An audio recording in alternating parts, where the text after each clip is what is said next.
If you follow politics at all, you may have heard the salacious claim that GOP presidential candidate Vivek Ramaswamy is a George Soros puppet. So where is this coming from? Well, back in 2010, a 25-year-old Vivek Ramaswamy applied for a $50,000 scholarship to partially fund his tuition at Yale Law School, which at the time was a bit more than $50,000 per year.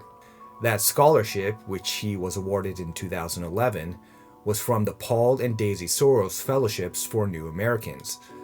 Paul Soros, who is now dead, was the independently wealthy brother of George Soros, the infamous businessman who has spent billions of dollars to influence politics around the world with his progressive views. So the theory is that Paul Soros, at the behest of his brother George, set up this scholarship so that George, who could have simply set up his own scholarship, would be able to control the minds of a few elite young Americans so that one day, once they reach a place of power, they could be activated to carry out George's sinister plans to take over the world. This is a sort of conspiracy theory that even Alex Jones would scoff at. The notion that receiving $50,000 in a generic scholarship that has been given to literally hundreds of people somehow makes you forever beholden to the person that gave you the scholarship is literally the definition of insanity. And working for a billionaire myself and being an advisor to his family foundation, I can tell you that he doesn't actually know the granular details of any of the grants or scholarships that his foundations give out. All he cares about is what the causes generally are, how much is going out in total, and how much tax he's saving because of it. So why have people been making a big deal out of this? Well, this is a very classic case of a media-driven smear campaign. We've seen this story many times before. You take a target that you want to destroy, and you do everything in your power to build any connection you can, no matter how tenuous, between that target and something that's widely accepted by the public as abhorrent. The theory is that if you repeat this connection enough times, eventually a mindless public will simply come to equate the two.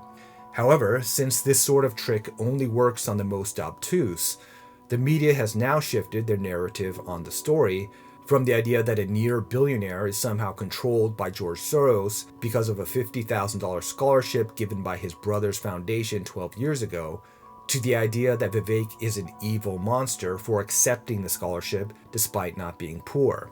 It is true that Vivek was making good money by the time he applied for the scholarship.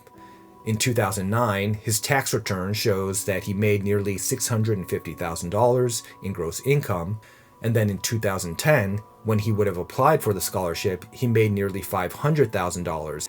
Now, some of the more disingenuous folks have pointed to the fact that Vivek made over $2 million in 2011, but this was well after he applied for and accepted the scholarship. But even putting his 2011 income aside, Vivek certainly was not poor. However, need was not a requirement of the scholarship. The only requirements were that you were a new American citizen, under 31, a college senior or graduate, and not beyond the second year of grad school. If you met this criteria, then all you would need to do is complete an online application form, write 2 essays, and include your resume and a transcript. I think there are plenty of upstanding people who were nowhere near being destitute that would have jumped at the chance of this scholarship if they were eligible, including myself. Now, there may be some other people that disagree with this and would have nobly turned down the money, and that's fine. However, even if you believe that Vivek shouldn't have taken the scholarship, it would be ridiculous to disqualify him from being the chief executive of the United States based on this fact alone. I'll let you guys in on a little known secret. People that are extremely wealthy tend to like money. That is typically how they amass their wealth. They take advantage of opportunities that are financially beneficial, especially when they're free. This doesn't make them inherently immoral or wrong, and some would argue that we should want someone that's resourceful like this to act on our country's behalf in the world stage. Someone that won't be emotionally manipulated to throw away our tax dollars and instead has no qualms to do everything in his power to enrich our country. Personally, I didn't even want to make this video because it's such a non-issue, but when I saw so many people cast aspersions at Vivek's candidacy because of this, I had to speak up. It's obviously clear that the media and certain political operatives have an agenda to destroy this man at all costs. If you have the opportunity to interview one of the leading candidates of a political party, why on earth would you spend time obsessing over a $50,000 scholarship that he took as a 25-year-old 12 years ago?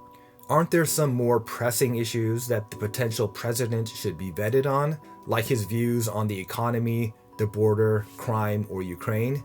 But instead of focusing on things that actually impact people's lives, the predatory media dangles a shiny new toy over totally irrelevant issues like this as a distraction. Nancy Pelosi explained this phenomenon the best.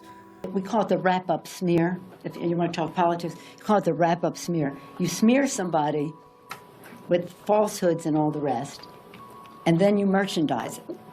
And then you write it, and they'll say, see, it's reported in the press that this, and this.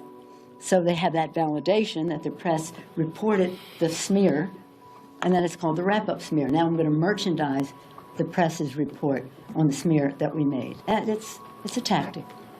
The reality is that the general public is being manipulated, and they don't even know it. They become hypnotized into believing that anything the media is talking about is really, really important, when in the grand scheme of things, it actually is not. Another example of this is that now people are calling the grant an affirmative action scholarship in an attempt to paint Vivek as a hypocrite since he's railed against affirmative action in the past. Affirmative action is defined as a policy where the government or some other institution discriminates on the basis of race in favor of underrepresented groups. That wasn't the case here.